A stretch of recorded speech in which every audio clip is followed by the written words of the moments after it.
नमस्कार दोस्तों। मैं आरआरबी आईटीआई से विमल स्वामी आपके लिए लेके आया हूँ महत्वपूर्ण प्रश्न। देखिए, अपने एम्प्लॉयबिलिटी का जो कोर्स है वो क्लास में पूरे कर चुके हैं। उसको रिवीजन के तौर पर मैं आपके लिए मोस्ट क्वेश्चन लेके आया हूँ। ये मोस्ट क्वेश्चन वो क्वेश्चन है जो हर बार पेपर में पूछे जाते हैं, घुमा फिरा के इन्हीं क्वेश्चनों को पूछा जाता है। तो मैं आपको एक एक क्वेश्चन पढ़ के बताऊंगा, उसका आंसर बताऊंगा और उसका आंसर वो क्यों है। इसके साथ साथ अपने इसके पर भी डिस्कशन करेंगे तो अपने जो भी कन्फ्यूजन है वो दूर हो जाएगा और इससे मिलता जुलता जो भी क्वेश्चन आएगा उसको आप सही तरीके से कर पाओगे। तो अपने फर्स्ट क्वेश्चन पे जाते हैं। पहला क्वेश्चन है, एक बाइट बराबर।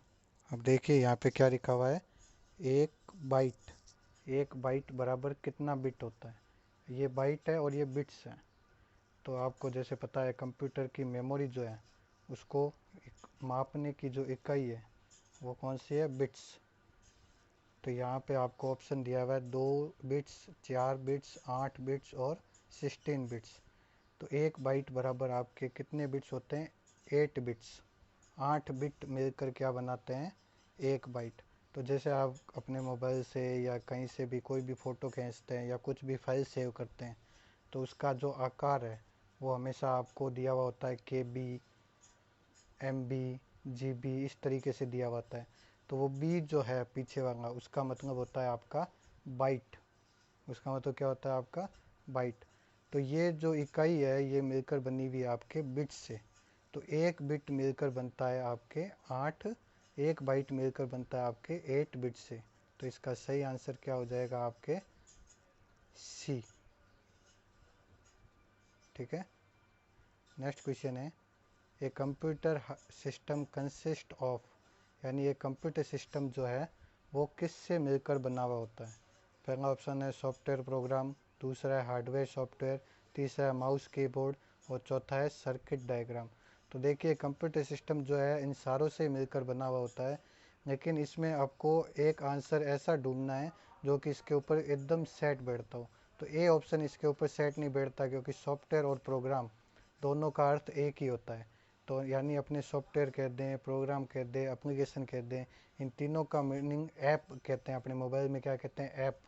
ये ऐप है कि व्हाट्सअप ऐप है और कोई भी ऐप है तो इनको ऐप कहते हैं। तो ये सारे क्या है, सॉफ्टवेयर है आपके। तो यहाँ पे इसका सही आंसर क्या है, हार्डवेयर और सॉफ्टवेयर। क्यों है हार्डवेयर एंड सॉफ्टवेयर, तो हार्डवेयर जो है जिन्हें आप कंप्यूटर में छू सकते हैं।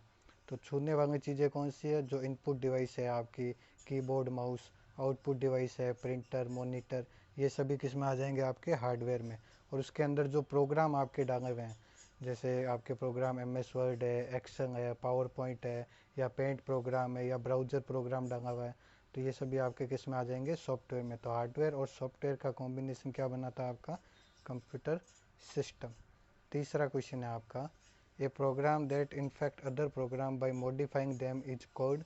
एक ऐसा प्रोग्राम जो दूसरे प्रोग्राम को बदल देता है, ख़राब कर देता है, इन्फेक्ट कर देता है, तो इस तरह के सॉफ्टवेयर को क्या कहा जाता है, वायरस।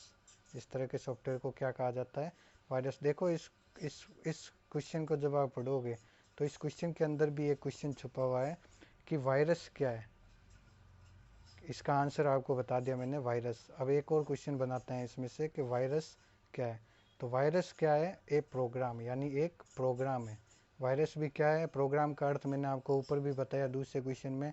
प्रोग्राम और सॉफ्टवेयर एक ही चीज़ है, यानी प्रोग्राम को अपने दूसरा नाम क्या दे सकते हैं, सॉफ्टवेयर। तो वायरस क्या है, एक सॉफ्टवेयर है जो क्या काम करता है, अपने कंप्यूटर सिस्टम को मॉडिफाई करता है और इस तरह से मॉडिफाई करता है कि उसका यूज़र जो है उसको इस्तेमाल करने में थोड़ी उसको कठिनाई आए।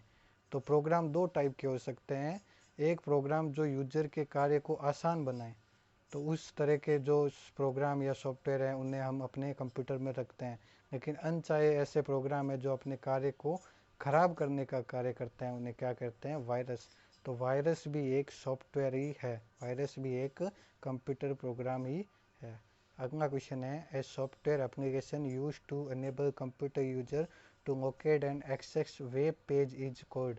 देखिए ये अंग्रेजी में मैं आपको हिंदी में अर्थ करके भी बता रहा हूँ। क्वेश्चन बहुत शानदार है ये सारे, इस एक ही क्वेश्चन में 4-5 क्वेश्चन जो है अपने रिवाइज हो जाते हैं, यानी कन्फ्यूजन दूर कर देते हैं। चौथा क्वेश्चन आपने एक पढ़ा है, इसका मतलब है कि ऐसा एप्लीकेशन, यानी एप्लीकेशन अभी मैंने बताया आपको, एप्लीकेशन सॉफ्टवेयर प्रोग्राम सारी एक ही चीज़ें हैं, तो ऐसे सॉफ्टवेयर का नाम बताएं। चौथा क्वेश्चन का अर्थ है ऐसे सॉफ्टवेयर का नाम बताएं जो कि वेब पेज ढूंढने के काम में आता है। तो पेज जो होते हैं वो दो टाइप के होते हैं, एक अपने बनाते हैं टाइप करते हैं, वो सिंपल पेज है, वर्ड का पेज है, ठीक है, और एक इन्हें जब अपने इंटरनेट पर डाल देते हैं तो वो क्या बन जाते हैं, वेब पेजेस।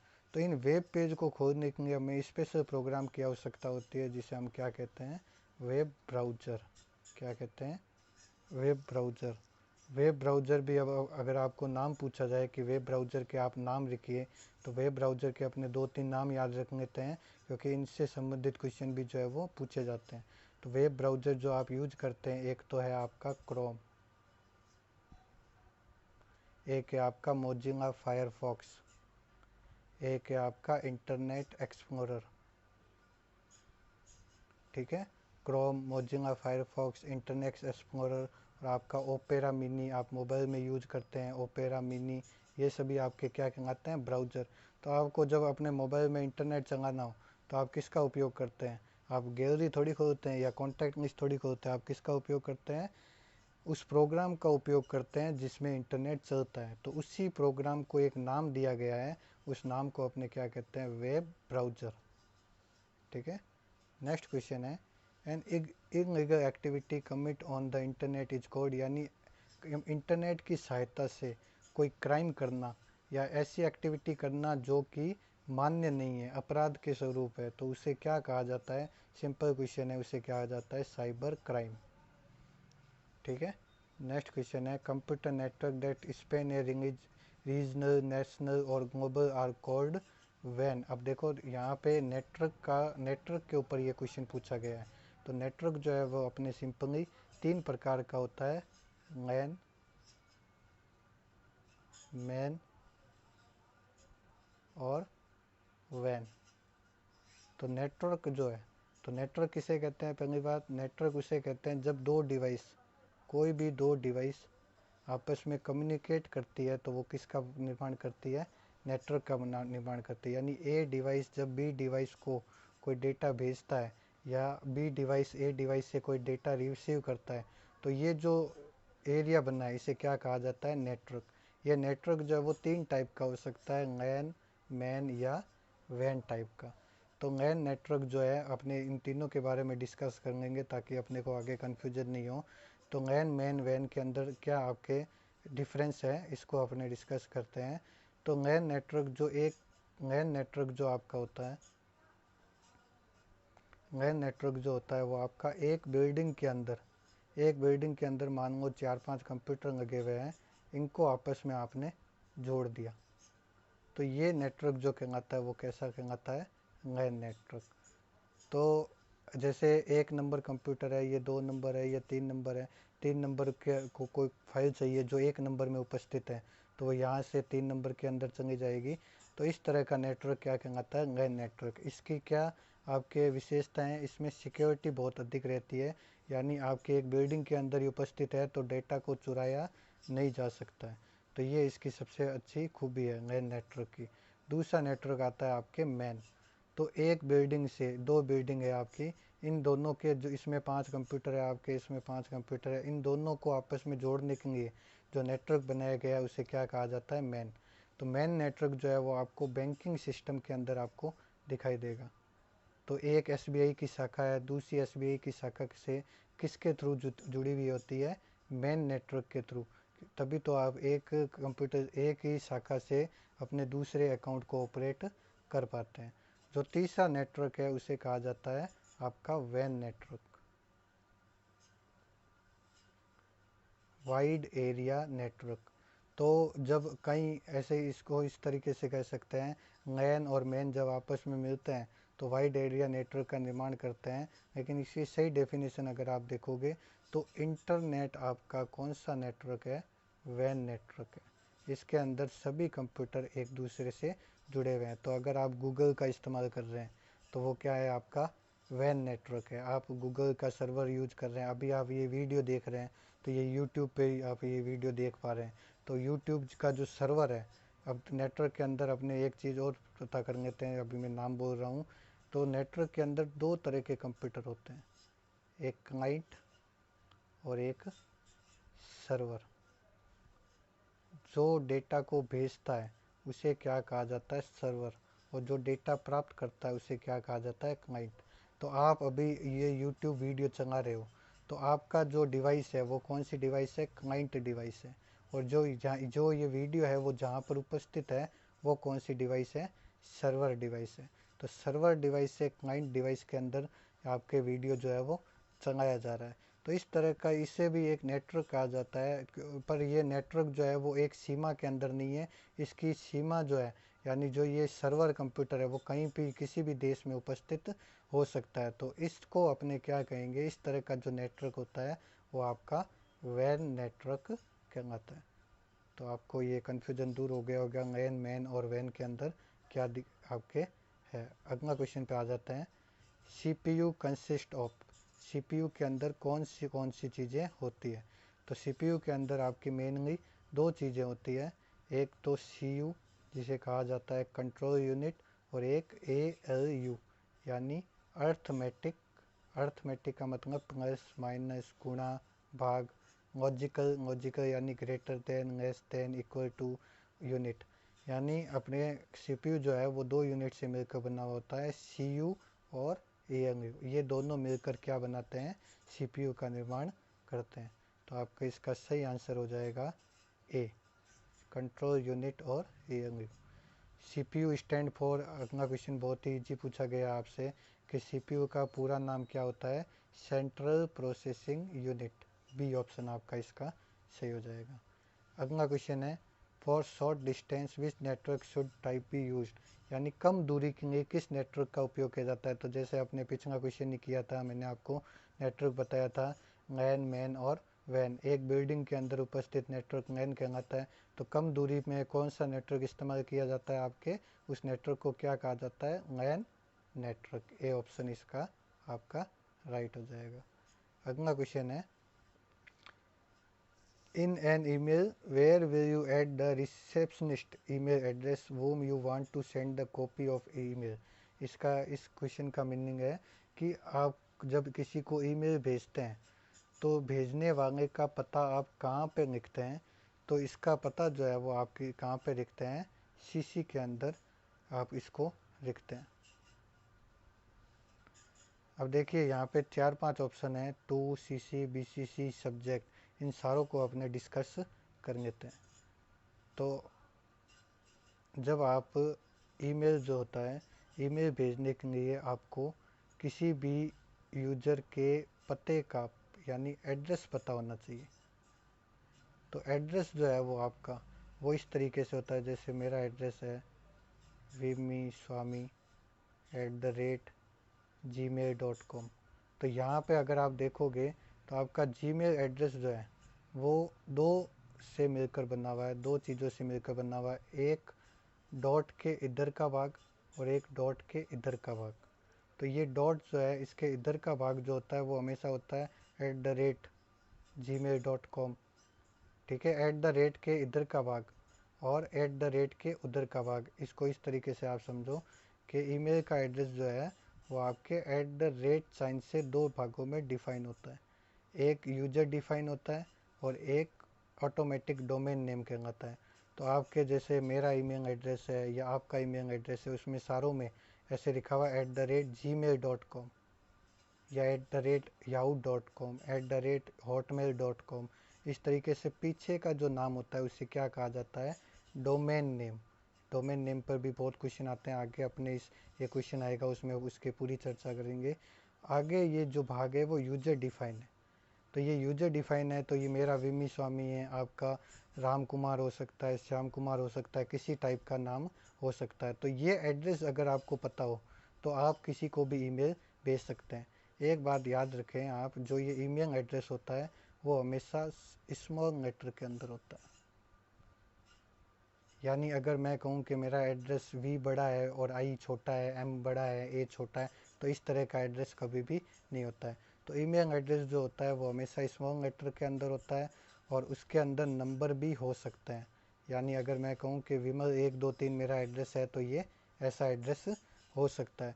अगर मैं कहूँ कि Vimal at the rate Vimal hash, ये आपके डोंगर का चिन्ह है, हैश का चिन्ह है, ये स्पेशल कैरेक्टर है, इस तरह के चिन्ह जो है वो आपके ईमेल एड्रेस के अंदर नहीं हो सकते हैं। तो यहाँ पे अपने अब बात करते हैं इस पर्टिकुलर क्वेश्चन की। आपको थोड़ा बहुत ईमेल के बारे में बताया।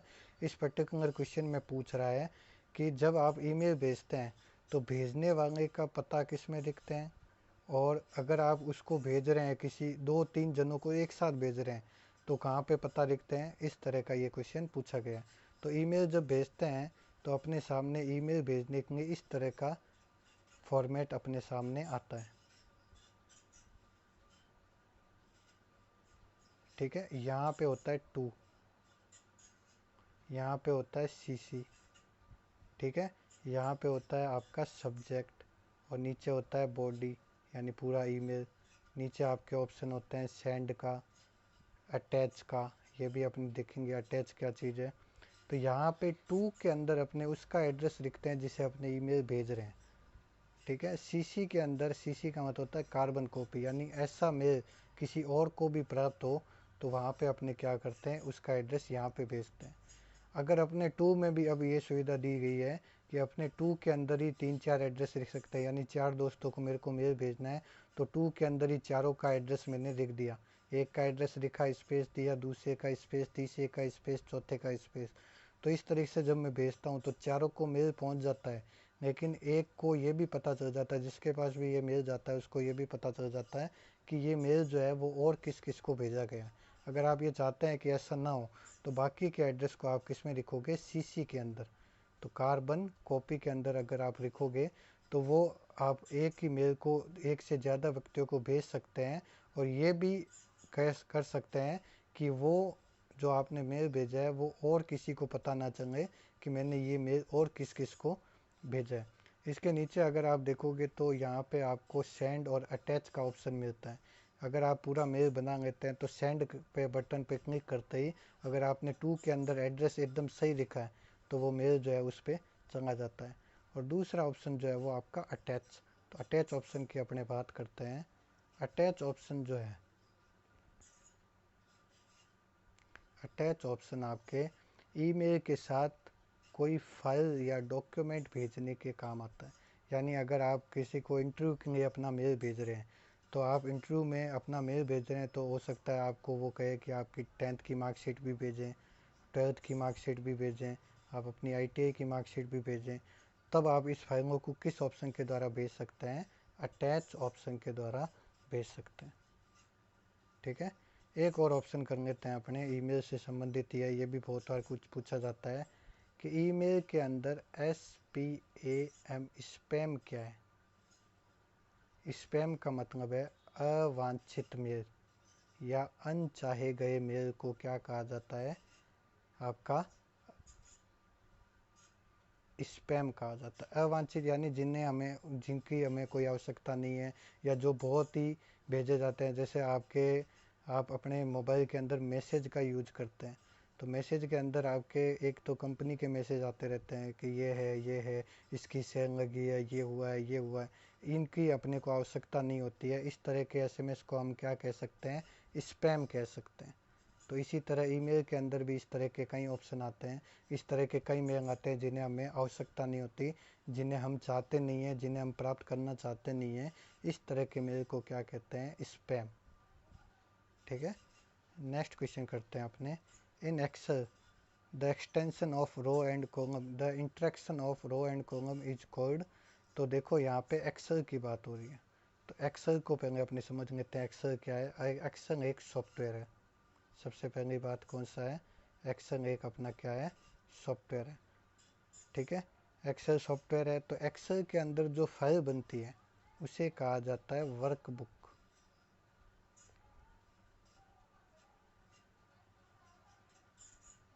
क्या ये क्वेश्चन आपको इम्पोर्टेंट है, इसको याद रखना। एक्सेल के अंदर जो फाइल बनाई जाती है उसे अपने क्या कहते हैं, वर्कबुक। तो उस वर्कबुक के अंदर क्या होता है, वर्कशीट होती है। वर्कबुक के अंदर क्या होता है, वर्कशीट, या इसको स्प्रेडशीट भी कहा जाता है कई जगह, आप शीट याद रखें कि एक्सेल के अंदर जो फाइल बनती है उसे तो वर्कबुक कहा जाता है, और वर्कबुक के अंदर क्या होती है, वर्कशीट। एक वर्कबुक के अंदर 3 शीट्स होती है बाय डिफ़ॉल्ट। बाय डिफ़ॉल्ट यहाँ पे मैं वर्ड का यूज कर रहा हूँ, यानी बनी 3 तो इसमें आती है, 4 आप 4 करना चाहे तो 4 कर सकते हैं, 5 करना चाहे तो 5 कर सकते हैं, 3 से 2 भी करना चाहे तो कर सकते हैं, लेकिन बाय डिफ़ॉल्ट कितनी आती है, 3 आती है। तो ये वर्कशीट जो होती है, अब आपके वर्कशीट जो होती है वो किससे बनी हुई होती है, रो और कॉलम से। रो और कॉलम से। तो रो और कॉलम किस तरीके से होते हैं आपको बता देते हैं कि जैसे आपके वर्कबुक है तो वर्कशीट है, तो वर्कशीट आपको इस तरीके की दिखाई देगी।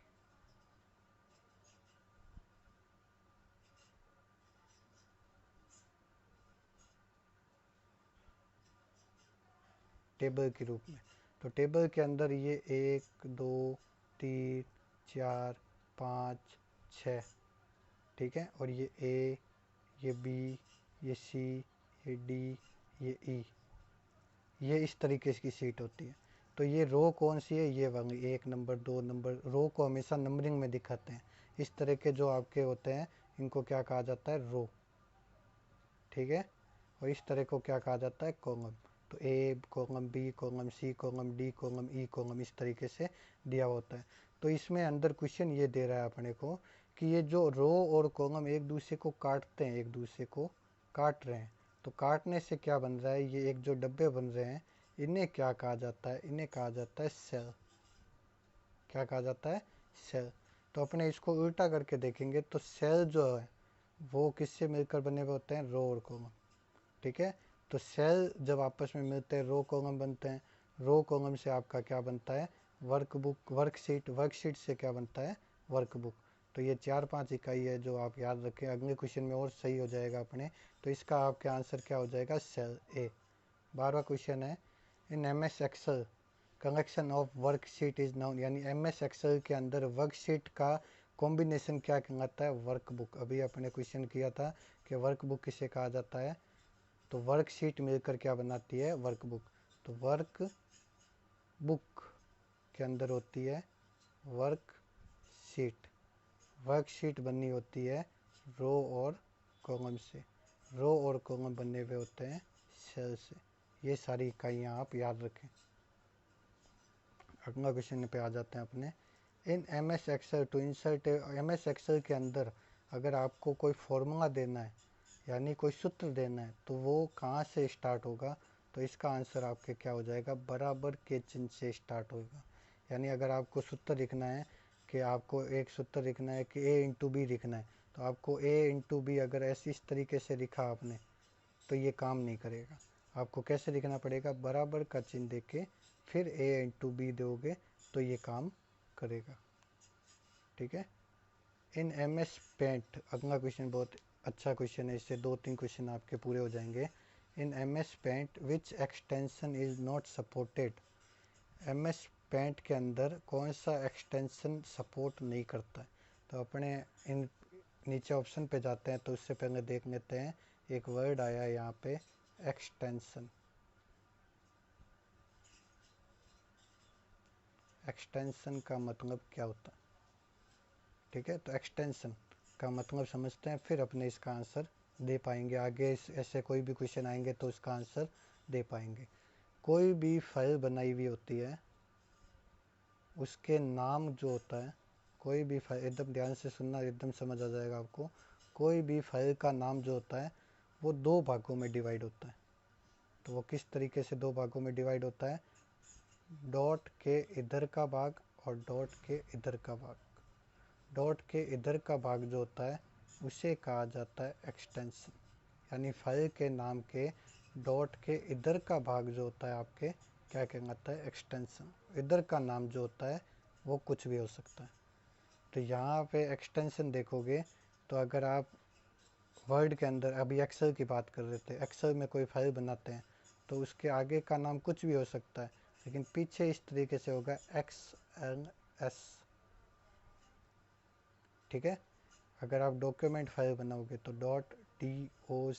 अगर आप देखो, आप अपने मोबाइल में कोई फ़ोटो खींचते हो तो फाइल जो बनती है उसका आप कभी भी नाम देखना, तो उसके नाम के अंदर एक डॉट होएगा, इधर कुछ एक भाग होएगा, इधर इधर अगर आप कोई नाम लिखना चाहें तो लिख सकते हैं।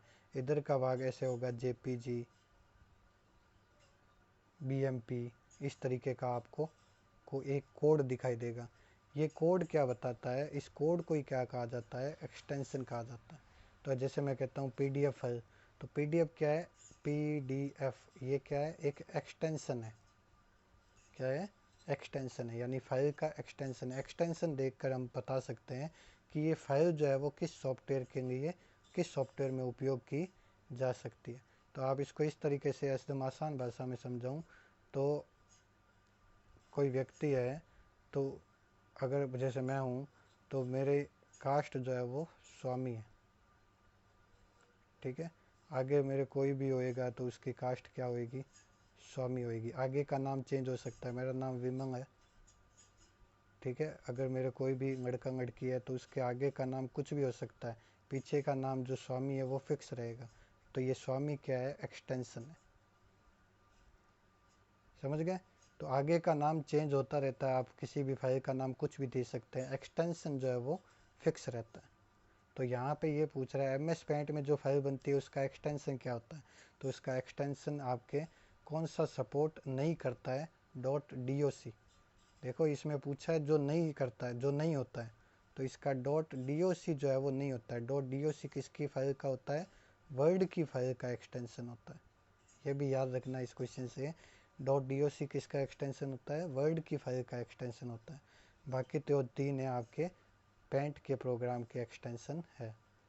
अगला क्वेश्चन है, in which orientation the text is splitted lengthwise. अब देखो यहाँ पे एक आया, ये अंग्रेजी में आपका पूरा पेपर है, लेकिन ऐसे क्वेश्चन है जिनको मैं आपको हिंदी में अच्छी तरीके से समझा रहा हूँ। एक क्वेश्चन से 4 क्वेश्चन निकल रहे हैं, ऐसे क्वेश्चन को मैंने इस वीडियो के अंदर लिया है। तो यहाँ पे अगर आप देखोगे तो 15वां क्वेश्चन है, यहाँ पे बात की जा रही है ओरिएंटेशन की। किसकी बात की जा रही है, ओरिएंटेशन। तो यहाँ पे कोई भी पेज होता है, पेज का हमेशा 2 ओरिएंटेशन होते हैं, एक तो लैंडस्केप और एक पोर्ट्रेट। यहाँ पे आपको 2 ऑप्शन दिखाई दे रहे हैं, लैंडस्केप और पोर्ट्रेट। यानी आपका पेज जो है वो 2 तरीके से आप उसको देख सकते हैं। एक तो इस तरीके से, एक इस तरीके से, दोनों में अंतर है। एक खड़ा पेज है और एक आड़ा तिरछा पेज आपके रखा हुआ है। तो इसका साइज अगर एरिया देखोगे तो दोनों का सेम है, यानी दोनों का साइज जो है वो सेम है। एक को अपने इस तरीके से पकड़ा हुआ है, एक को अपने इस तरीके से अगर पकड़ लेते हैं। ठीक है। एक को इस तरीके से पकड़ा हुआ है और एक को इस तरीके से पकड़ा हुआ है। तो पेज का ओरिएंटेशन जो होता है वो 2 टाइप का होता है। इस तरीके से पकड़ते हैं तो इसकी आपकी चौड़ाई आपको ज़्यादा नज़र आएगी। ठीक है। इस तरीके से पकड़ोगे तो आपको लंबाई जो है वो उसकी ज़्यादा नज़र आएगी। तो यहाँ पे ये विड्थ वाइज, लेंथ वाइज पूछ रहा है।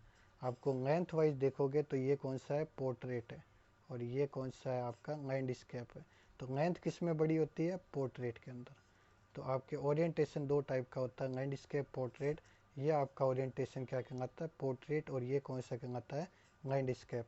पोर्ट्रेट के अंदर लंबाई ज़्यादा होती है, लैंडस्केप के अंदर चौड़ाई ज़्यादा होती है। तो ये आज अपने 15 क्वेश्चन किए हैं। थोड़ी ये वीडियो आप देखने के बाद इसको एक बार 2-3 बार देखोगे तो आपको और अच्छे से क्लियर होगा। आगे के क्वेश्चन जो है वो अपने नेक्स्ट वीडियो में करेंगे। धन्यवाद।